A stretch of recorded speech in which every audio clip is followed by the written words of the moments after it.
Welcome to Only Murders in My Mind, a Random Thought production.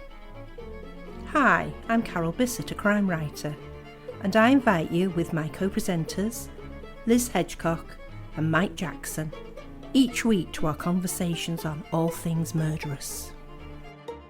Hello everybody, it's Thursday, it's 5 p.m. and it's Only Murders in My Mind with my co-presenters Liz Hedgecock. Hello. And Mike Jackson. Hi. Hi, Carol. Hi both. Lovely to see you both again. Aren't we doing well with all these podcasts? We're getting quite a few under our belt now, aren't we? Indeed, Yes. So. And if you're listening to us, please let us know. Yes. Yeah. Our numbers go up and down, but we're really pleased. Anybody's listening, I'll be quite honest with you. And if you're not listening, we don't really mind because we just like talking to ourselves. Well, Yeah. They won't know that, will they? No, of course they're they not won't. listening. No, they're not listening. No, but people. Well, if they're not listening, why aren't they listening? Yeah, they should and be. why are we even probably to talk to them? Yes. Anyway, moving swiftly on. I was going to say the feedback I've had off people who have listened has been that they've enjoyed it. So if the people that listen to it, no matter how big or how small, I'm just glad that they're getting some fun out of it.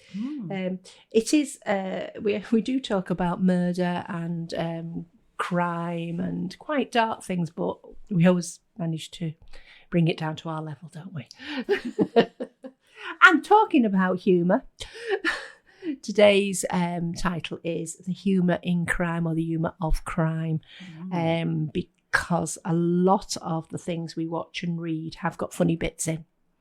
And we were just discussing before we started recording that this sometimes is, there has to be a bit of light next to the darkness, otherwise it might get just too much. And it makes the darkness darker. Well, that's true, actually. I So never if you've thought gone of from that. something, maybe light and a bit funny, or someone behaving in a silly way, and then you have something really powerful, then that's going to make it.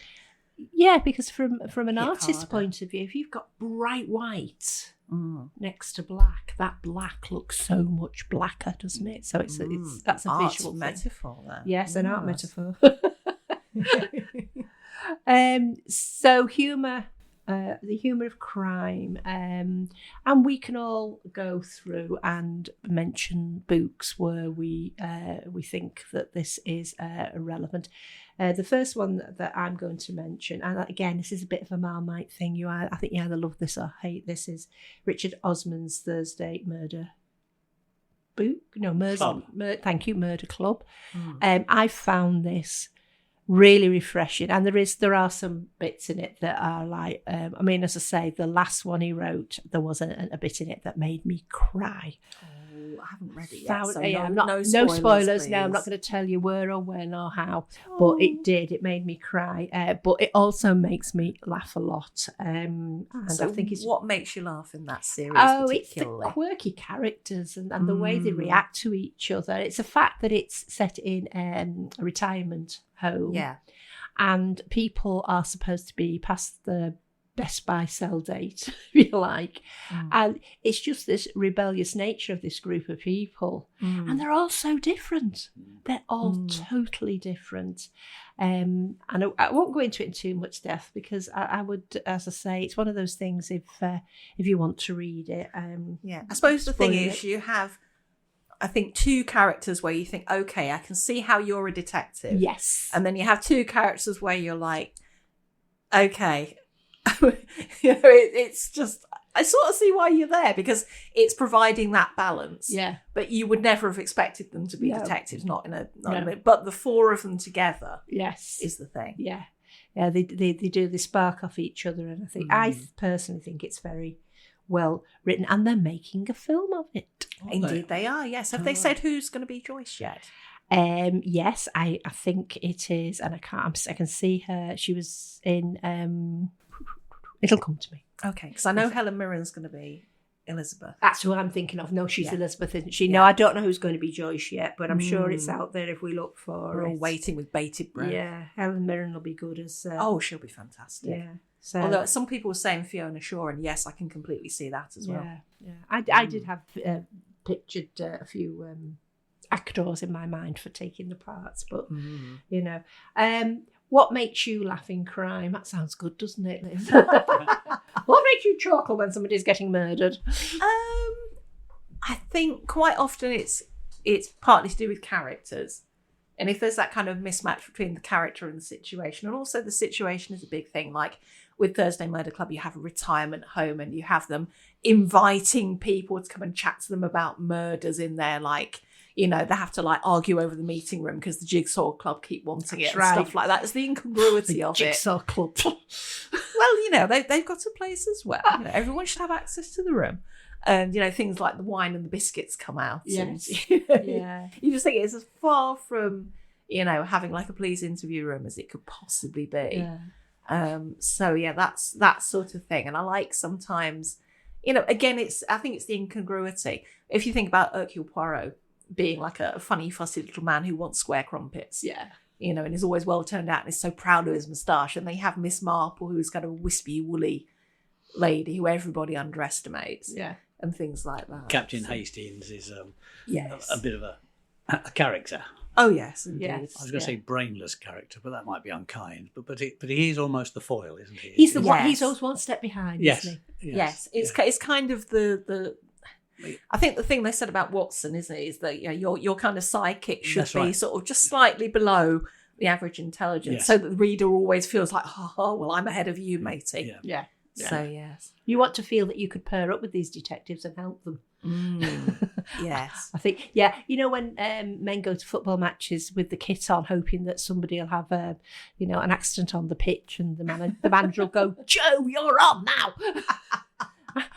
So obviously you wouldn't bother with the subs; you would just get some randomer out of the That's stands. right, yeah. So it's one of those things. Yeah. But So what do you find fun in murder, Mike? I have to say one of my favourites is, and I can never get his first name right. Is it Kem MacDonald? I think it's pronounced Kev. I'm not sure. An Irishman. Caimh. Yeah. So. Stranger Times. Oh, yes. And also the Dublin trilogy, Yes. Dublin Detective, I think it's called. Now it's gone past 3. Oh, it's gone. He's on about Yeah. 5 or 6. But it's the main character there, a policeman called Bunny, who is extremely violent. yeah, See, I'm laughing already. with his hockey His hurley. hurley stick. Oh yeah. my! He's got a name for it, hasn't he? Yes, yeah. I mean, that's in the Dublin Detective, but the other one, which is all about ghosts and what have you. I mean, some of the malevolent creatures and ghosts they come across are really, really bloodthirsty. Oh yes. Yeah. And it's almost as though the humour is there to balance out the bloodthirstiness and the goriness of some of it. And then you've got Bancroft, And Bancroft, who's great. I mean, he's a bit Jackson Lamb-ish. yes, Yeah, yes, yeah. he is. Yeah. Really outrageously outspoken, nasty man. But you chuckle. But he makes you laugh. Yeah, you chuckle about it. And I think it's because both Bancroft in Stranger Times and Bunny, who is the detective in the Dublin Detective series, are both larger than life characters. They're the sort of people that you probably would never come across in real life. They're exaggerated. All the worst points that you could think about somebody, they've all been put together in one person or two people. And in some ways, it is that outrageousness that makes you smile at times. You know, some of the things they say are so outrageous that you just have to laugh. You know, you just have to giggle at them. You do as well. You chuckle, don't you? Yeah. And usually they come out with these comments. You know, Bunny might come out with a comment when he's bashing somebody around the head with his hurley stick. You know, so there's that mixture of comedy and violence happening at the same time, which almost seems like a contradiction. But when it's done well, it seems to work. It seems to create that should I say harmony? I don't know if that's the right word. Yeah, well, I suppose it's like black comedy, isn't Yes, it? it is. Yes, It's that black you've humour. You've got the balance, haven't you? I mean, as a retired nurse, we didn't laugh at people's misfortunes, but there'd be things that would make us giggle. And sometimes you had to have that when you were working in really A man once turned up at A&E. This is a long time ago, with all his bike equipment on. You know, he had the gloves with the big fins on and the big goggles. Yeah. And he rushed in and he said, "Has my daughter been brought in?" And we were all like, "Oh my dear, what's happened?" He said, "I stopped at some traffic lights and when I got home, she wasn't there." Anyway, long story short was she'd stood up to pull her dress down and he'd ridden off without her. So we laughed at that. As Liz just did. Yeah, I'm very relieved. Oh, and that little I story. just imagine it happening. That little story is a true story in my nursing book of Just a Little Prick, by the way. But it's if you think of something like Blackadder and the later one during the First World War. Oh, yes. Very dire times. Oh, yeah. But the humour that came out of that as well. Yes. And I think it's in a programme like that, it's the poignancy that comes out when you have moments of humour against real tragic moments. Yeah. And they're sort of interspersed with one another. Yes. And I think you almost need the humour to carry you past the tearful, the tragic parts of those stories. Yeah. Because they will have laughed at things in the trenches. You know, they didn't have much to laugh about. Well, you'd but cry if you didn't. Wouldn't they you? they would have things would have appeared funny to them. And I'm going to mention one of my favourite TV programmes, which we hope is coming back soon, and that's Only Murders in the Building, and that is funny. Yes. You know, and you might call it a cosy murder mystery. By all means, call it a cosy murder mystery, but I love it. And again, the characters, you've got two older people who are men and a young female. Yes. And they spark off each other. Yeah. Well, you've got Steve Martin, who is an actor. Yes. Very much so. And, I think he's kind of a bit down on his luck, isn't he, at the beginning? Yes. And then he finds some success. And Yeah. of course, this all plays into what's going on. Yeah. And then you have Martin Short, whose character is a producer, I He's think. a Broadway producer, yeah. Yes. And he's also down on his luck. He's been threatened with eviction from his apartment. Yes. So, yes. So what was he living on at one point? Dips. He was living on dips. That was it. I love a good dip. Do you not find though that that's the complete opposite to somebody like Ken McDonald, in as much as the programme you've just been talking about, they almost set out to be comedies. Yes. That had some murder in them. Yes. Whereas I think something like Blackadder and what have you started off with something that you needed humour to come in to balance out the dark side.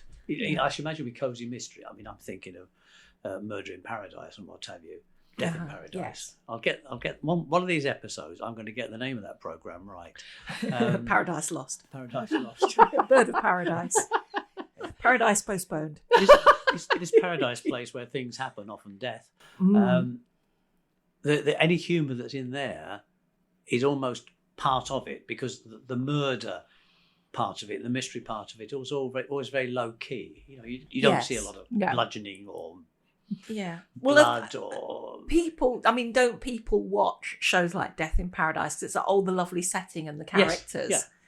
And like Midsummer Murders as well. Yes, exactly. You're there for the experience rather than I'm going to solve this murder this week. Yes, it takes you out of yourself. I mean, my husband isn't a great watcher of murder mysteries. They're cosy murder mysteries, but he loves Death in Paradise because it takes you to a warm island. Yes.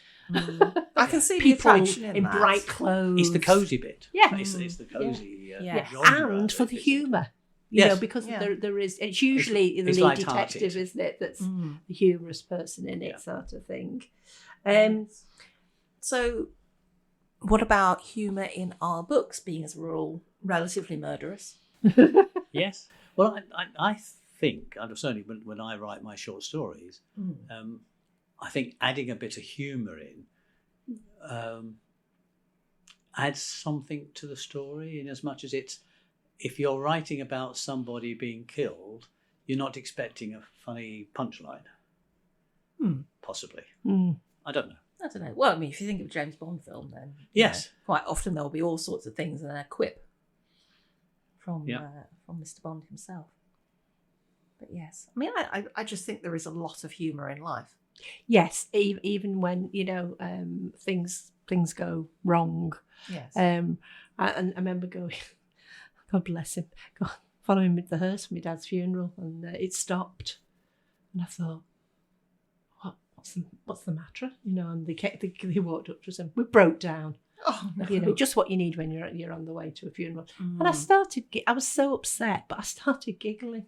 It was just that, it just seemed a bit ironic sort of thing, because we'd have always said he'd be late for his own funeral. Oh my gosh, yes. It's things like that. Yeah. So that made everybody smile. Mm-hmm. Have you got a story you're going to read? This is a bit of, not so much crime, but there is some murder in this one, but hopefully some humour as well. And it's a 100-word story. Did I tell you, by the way, that I'm just about to complete another one of my books, which have got 100-word stories in? I believe you may have mentioned it. I may have mentioned it. In the past, yes. But well done. Yeah. How is the novella? Moving on quickly. Sorry. This one's called Trick or Treat. There's the front door bell again, Charlie. Must be the third time tonight. Be more youngsters, I expect. Out trick or treating. Shall I go or will you? I'll go, love. You have a rest and finish your cup of tea. What shall we do this time, dear? Trick or treat? A treat, I think, Charlie. We did a trick last time. OK, my sweetheart, a treat it shall be. How many would you like? Bring 'em all in, Charlie. I'm feeling peckish. Some nice young chewy bones will go down a treat with this cup of tea of mine. Oh. Oh dear. But some humour. You've got another one? Yep. Number 6. I'm telling you, Wendy, it's the best book I've ever read. The instructions are clear and the illustrations are wonderful. I've been experimenting on Trevor with one or two of the suggestions. He complained about feeling poorly after I tried out idea number 4, so I knew I was on the right track. In the end, I went for number 6. It worked a treat. A lot more blood than I was expecting, but it soon cleaned up. The two ladies continued chatting as they thumbed through their favourite book, 10 Easy Ways to Kill Your Husband. Indeed. Have you got something there, Carol? Yeah, this is from my second warranty detective. It's called The Vein Killer. Now, there's a detective in this called Colin Briggs. Colin is so easygoing, and he always gets stuck with the female detective who is a bit pushy, Just slightly. Yeah, thinks they're better than him. So they're on the way to sixth form college to interview some students because one of their fellow students has been found dead. Detective Constable Colin Briggs and DC Ruby Wall parked in the visitors' car park at Warrington Sixth Form College. It was almost full, even at this time of the morning. They obviously get a lot of visitors, remarked Ruby. Obviously, Colin murmured to himself as his partner got out of the car. Ruby was everything he wasn't: clever, confident, and a go-getter. If he had to describe her in one word, that one word would be scary. Come on, Colin, she called over her shoulder as she bounded up the steps. At 5 feet 5 inches tall and a couple of stone overweight, she could move surprisingly quickly. Colin tried to catch up with her. He wasn't much taller than his partner and was more than aware that he carried too much weight, whereas Ruby didn't seem to notice her excess. She was already speaking to the receptionist by the time he reached her side. We will need a room where we can speak to the students and an appropriate adult in attendance. It's not an interview, you understand, don't you? We'll make different arrangements if that's necessary. The woman behind the desk nodded and picked up the phone. Please take a seat. She indicated to a row of chairs along a glass wall. As they sat down, Ruby made a face. Not a good use of police time, having to wait around like this, she said, not bothering to keep her voice down. Colin turned his head away from the receptionist's glare. She's doing everything she can, Ruby, he said quietly. This all had to be sorted very quickly. Just chill, Ruby tutted. Well, I don't think it's good enough. Colin smiled at the receptionist and shrugged. but now she was giving them both daggers. Finally, she called over to them. I know you want to speak to the class all together, but the science lecture is off today. So they're all taking that period of private study in the library. They should all be there. Should? Ruby said loudly. The receptionist bristled. We can't force them to go there. It's just a suggestion. Right, where's the library? Ruby was getting to the end of her chill factor. The woman came out from behind the desk, and for a moment Colin feared she was about to hit Ruby, but thankfully she just went towards a pair of glass doors. Through there, then another set of double doors, then you're in the library. She handed a sheet of paper to Ruby. Here is the room we've allocated to you, should you still need it, and Miss James will be there, working.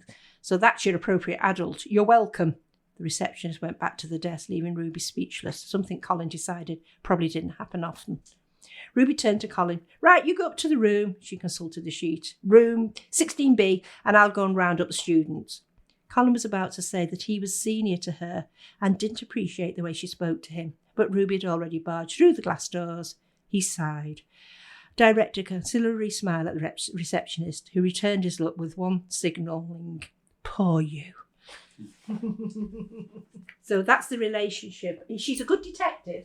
Yes, but she is very much a high flyer, and poor Colin is a plodder.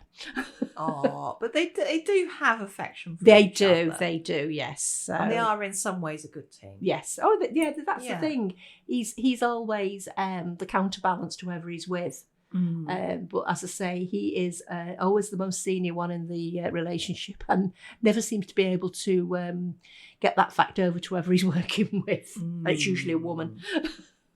Liz. But I think that relationship comes across through that little bit of humorous period, which was not necessarily crucial to the story. No. It's just building. You could have said that she was bussy and he was a bit downtrodden, but he used humour rather. And it's and also showing it rather than just saying. Yes, you use that dialogue to get it across. So you the reader walks away having a clear picture in their head of Colin, Ruby, and the poor receptionist as well, probably. Yeah. So because she doesn't see her career staying in Warrington, she's heading for the Met. Yeah.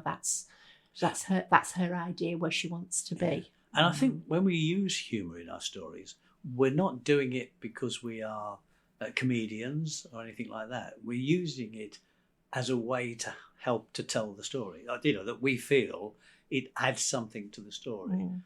Rather than just adding humour for the sake of it. You're actually doing it because it's a way of portraying a particular character or a particular scene or a particular idea. Yeah.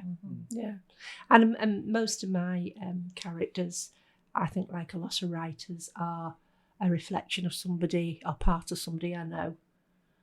They're not totally made up. I'm hoping they never recognise themselves, but but it's usually sort of. Sometimes I can visualise the person, how they look, but the character is taken from somebody else, so that they're like a mutation, if you like, of two people. So now I know you've got humour in your stories because I laugh out loud at them sometimes.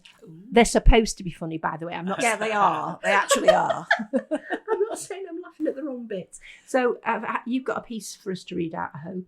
I've got a little bit here. Yes, this is from it's book 2 of the Booker and Fitch series, which I write with Paula, who is a friend of the show. And this bit is where in book 2, one of the key things that happens is there's going to be a production of Macbeth done by the local Amdram company. And of course, they want to make a big success of it. And so they have somehow sweet-talked a slightly faded film star into appearing as part of it. And she is about to turn up at Jade's magic shop. So Jade was about to ask a customer if she needed help when the shop door opened and a petite figure glided in.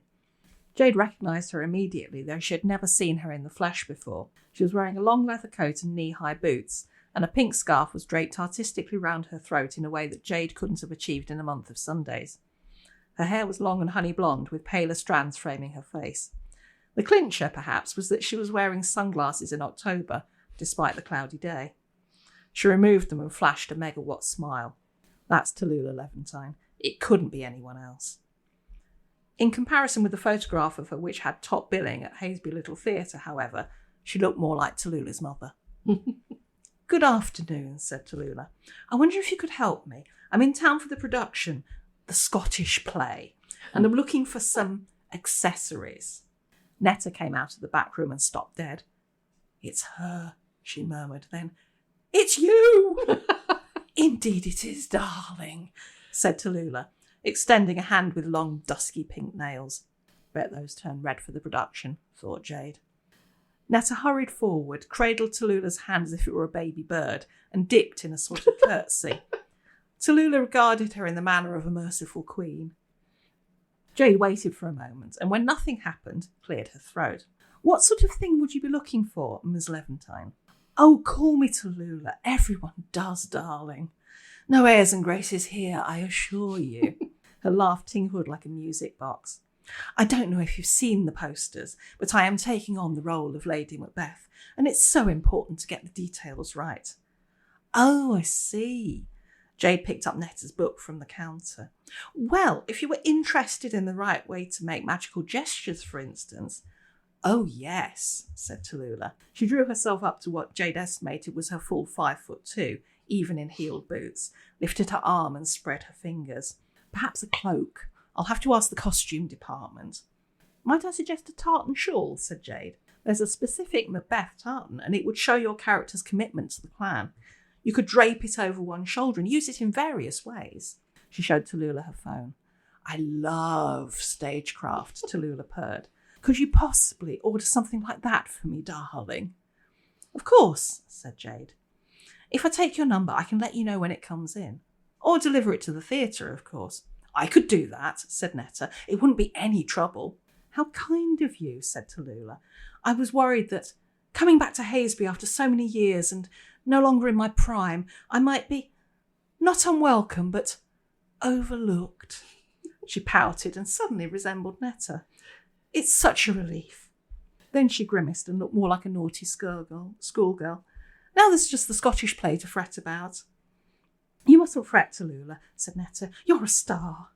Absolutely, said Jade. But if you are interested in a good luck charm to keep evil away, we do have several. Netta, would you mind introducing Tallulah to our selection? I'd be delighted, breathed Netta, and she ushered Tallulah towards a shelf where a variety of silver charms hung on black ribbons and leather thongs.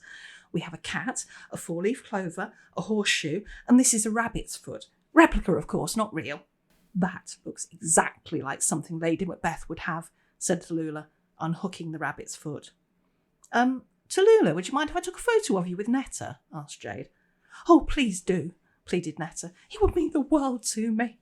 Of course, said Tallulah. She stood side on, one foot in front of the other, put an arm round Netta and flung up her chin. An enigmatic smile played around her red lips.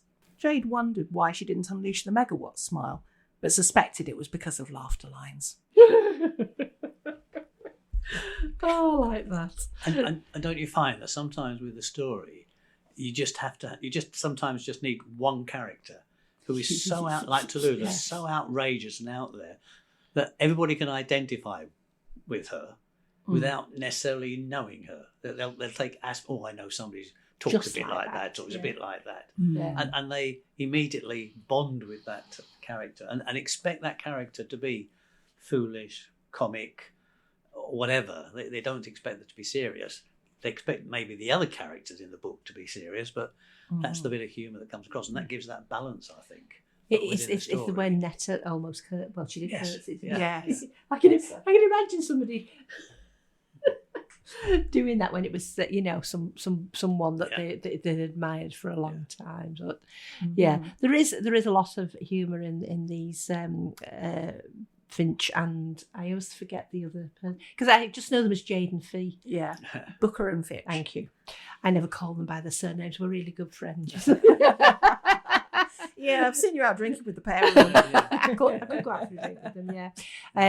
But yeah. So how did Macbeth go to Lula? What was it? Oh, there might have been a murder somewhere along the lines. Oh, there might have been. Yeah, just Yeah.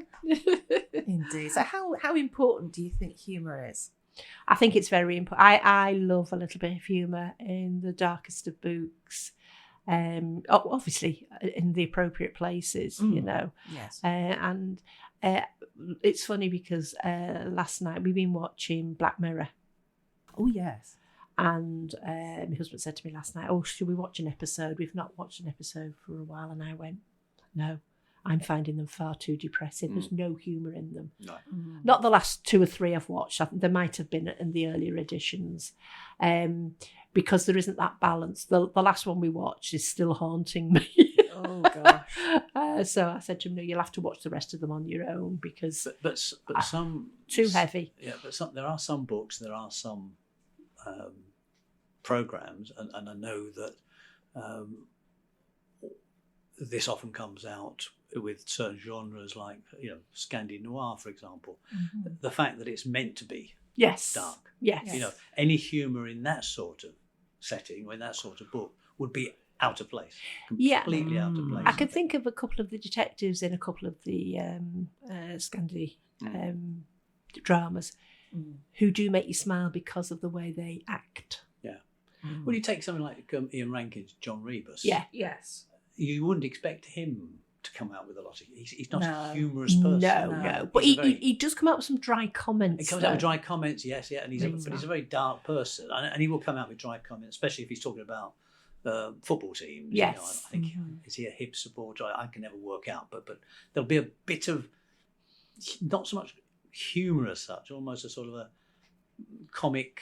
Is it throwaway wit comment. rather Wit? than Yes, humour? Yes, yeah, yeah. and a dark wit. As Yeah, well. when The he kind got- of thing where you twist your mouth, you wouldn't laugh. That's Yeah. right. Yeah. when he got his little dog, he'd talk to his little dog Yeah. because, you know, because I mean, I remember somebody saying to Rankin, "Well, what happens to Rebus's dog when he goes off on these jaunts?" Because he just, you know, he hands him over to And another you're right. detective. You're right there, Liz. It's more wit, more sarcasm. It's more Yes. biting, whereas not quite humour. No, Yeah. It might make you smile in a sort of way, but it's not funny. No, it doesn't. It's not a belly laugh, is No. it? Sort of thing. Yeah. But in some programs, it's as close as you're going to get. Yes. You know, with something like John Rebus, that sarcasm, that wit is probably as close as you're going to get to any light-heartedness in what's a quite dark story. Yes, yeah. I can't ever remember any of the Wire in the Blood books by Val McDermott. There being any humour in any of them. No. There might have been a little bit of you know, a comment that was made, but because they're very dark. Those. Yeah. Right, another enjoyable programme. I really liked talking about that. You wouldn't think you could talk for half an hour on crime and humour put in the same sentence, would you? I think we could talk for half an hour about anything. Probably most things. Yeah, true. So until next Thursday at 5 p.m, we will love you and leave you. Don't forget to subscribe, like, and listen, and tell your friends all about us. So until then, bye. You have been listening to Only Murders in My Mind, a Random Thought production, produced by John Bissett. The music in Peril was composed and recorded by OM Studio Strings.